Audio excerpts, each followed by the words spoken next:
more late game drama in Game 2 of the World Series. Top of the third is where the Dodgers take the lead. Teoscar Hernandez, get up and get out. Makes it a 2-1 game, and Carlos Rodon getting roughed up. Freddie Freeman back-to-back. And it is 4-1 Dodgers, just like that. A two-run homer from Teoscar Hernandez.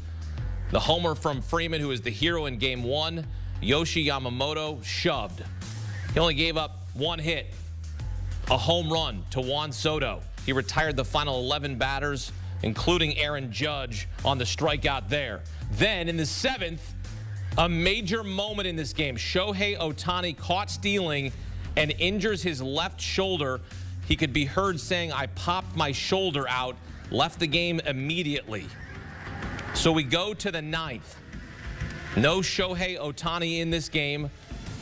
Yankees load the bases. Pinch hitting is Jose Trevino with 2 outs. First pitch swinging. Alex Vesia, 1 pitch.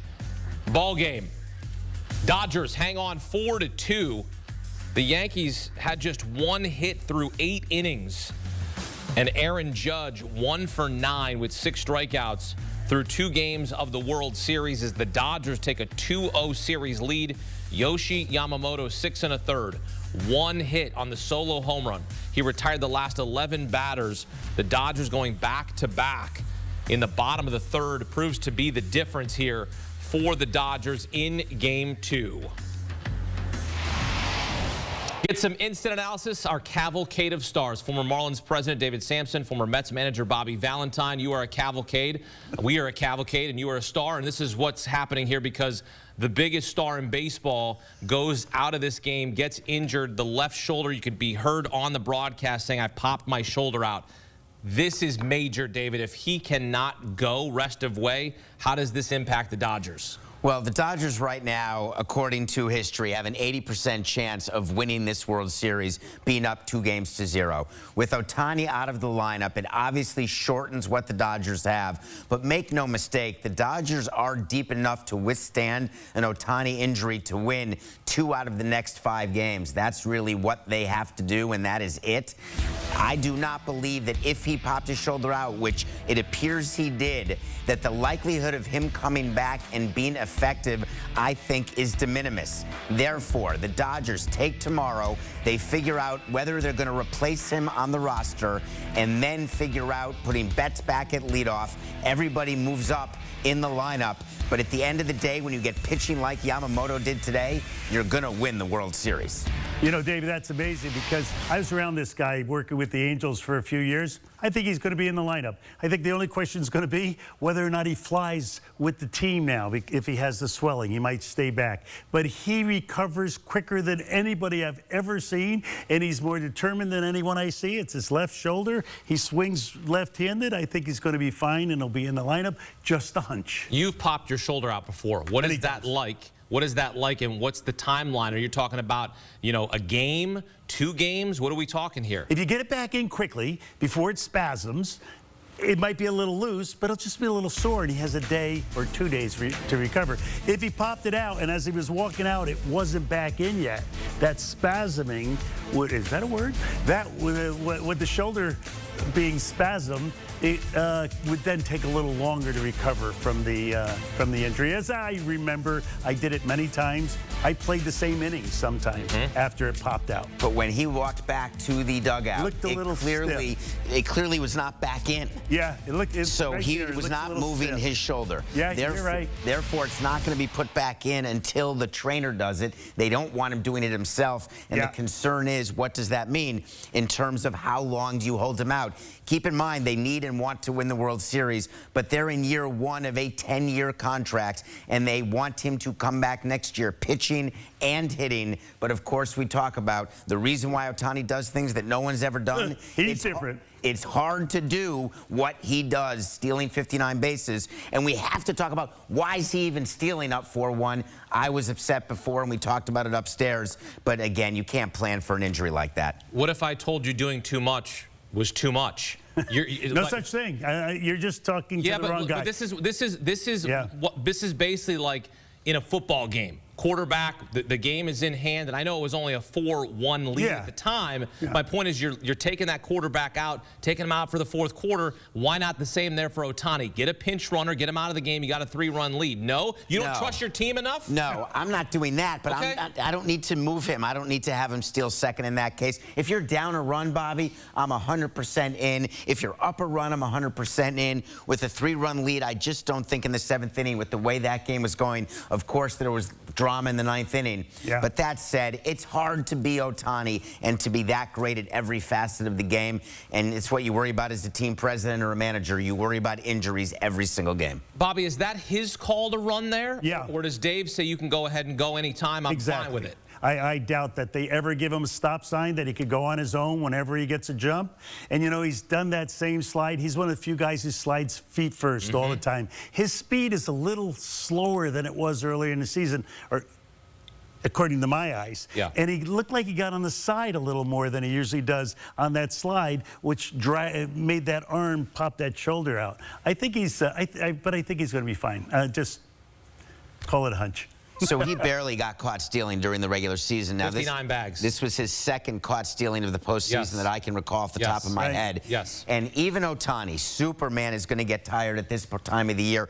Everybody's exhausted at this time of the year, and you have to keep that in mind. In terms of the green light, there were players, not many of them, some players have the permanent green light, and there's no sign of anything. When you're ready to go, you go. Well, I had Ricky Henderson a while, and I said, Ricky, how are you with signs? He said, Ricky don't do signs. Yeah, he was always in the third person. He went anytime he wanted. Ricky was always in the third person. Again, Ohtani was heard saying on the broadcast, I popped my shoulder out, left with a left shoulder injury, trying to steal second base in the 7th inning. Another star in this game, Yoshi Yamamoto, Bobby, 6 1/3, 1 run on the 1 hit, the solo homer to Juan Soto. What did you see out of Yamamoto here in Game 2? Perfection. I saw him. He never threw a pitch down the middle. His fastball was up and down and on the corners and all around that frame. His breaking ball was his pitch to go for his go-to pitch for strikes, and then he incorporated the split at the end. Became an unhittable mix. So in the beginning, he was not going to his splitter at all. And what we were saying is that when you can bring that in, when you're commanding the fastball, you're getting swings and misses on the breaking ball, then you start with the splitter, and he started getting outs on the splitter, which gave him a longer outing. And having Yamamoto go 6+, which Bobby Valentine predicted before the game on CBS Sports HQ, that Yamamoto would see the 7th inning, which he did. And that changes the way Dave Roberts can use his bullpen right to the leverage guys. And even when they flex a little bit at the end, like Trinan did, you still have Vezzi, who they didn't have to use because of Yamamoto's length. And so he's then available to get the last out of the game. Exactly. He might have been used for that 6th inning had Yamamoto not been able to go out there, and that changes the entire complexion. But remember, this guy's a star pitcher, and we haven't seen enough of him. He was injured this year, but he's an upper echelon pitcher. You saw it tonight. Struck out Aaron Judge twice, once on the slider, once on the splitter. Aaron Judge 1 for 9 with 6 strikeouts so far in this World Series. Are you kidding me? So one of the things that you have to know is when you score early, the Dodgers had 4 runs by the 3rd inning. You normally need to add on to win a game, and the Dodgers didn't add on anything, which shows you how great their pitching was to hold this Yankee team 1 hit through 8, and they obviously added some drama and scored a run in the 9th inning. But Aaron Judge, I still like his presence in the lineup. They're not going to drop him down. They're not going to bench him. But for the Yankees to win, what they have to do is 4 out of 5. I don't see a path to winning 4 out of 5 without Aaron Judge making a bigger impact other than just his presence. What do you see is going wrong for Judge? Because you showed us in the green room his swing path, and the ball's not there. Yeah, I think that's the kind of hitter he is, that there is a zone that his swing connects with. When he connects, it's spectacular. But in these situations, as we see pitch after pitch, they're just going away from this zone here, going outside, coming up, coming in, and staying out of the danger zone. And he's not a very good hitter when the ball's out of the danger zone, and right now he's a terrible hitter. You want to move him down in the lineup? I think something should be done. He needs to have a little stern talking to. Maybe Derek Jeter will sit next to him on the plane ride home and tell him what he needs to hear. Derek Jeter's not on the team plane. That's right, he's not, damn it. it. Well, it is the first time in his career with 3 strikeouts in back-to-back postseason games. They fly separately, Bobby. Oh, darn. Yeah, that's what it is.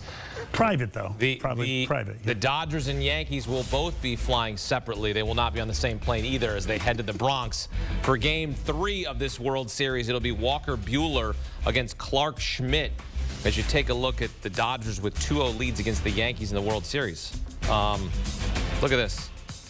What do you make of this? I don't know. I don't know what I make of it. I will tell you this. The last time the Yankees were down 0-2, right, David, was 1996. I think they came back and won that World Series. I think they came back and won it. They did. Yeah. Coming up, much more from Game 2 of the World Series. We'll hear from both managers when our World Series coverage continues here on CBS Sports HQ.